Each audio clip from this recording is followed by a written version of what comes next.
Kung hindi yun yung laser cam, via satellite yun. Via satellite na ninakaw niya. Sabi niya, maganda ka. Ha, maganda. Para saan yung ganda mo? Para saan yung ganda mo? May tinatawag na bagong technology yung yung sa China. Sa China.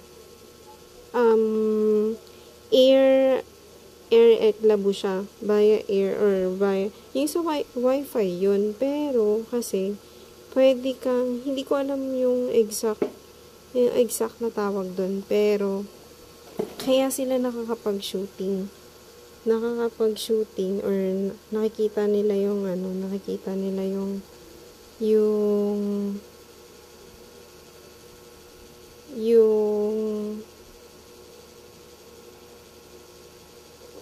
kaya nila nakikita yung mga taong gumagawa ng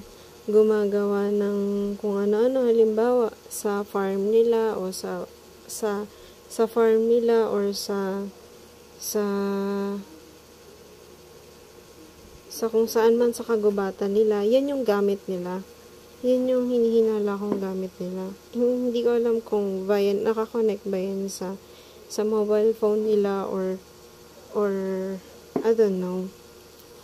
Tapos nung na-confirm ko na yan na via satellite siya kasi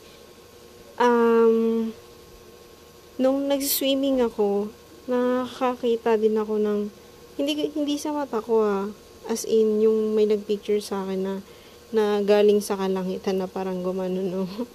Yung nag-flash o kaya hindi talaga hindi yun yung iniisip ko dati via satellite siya. Pero pwede rin naman na nasa loob ng katawan ko or sa kung saan niya nilagay. Tapos magre-reflect siya sa mata ko. I don't know kung ganun, kung totoo yun, no? I don't know if it's true. Kasi meron naman talagang ganun. Gets mo ba? Nakikinig siya ngayon.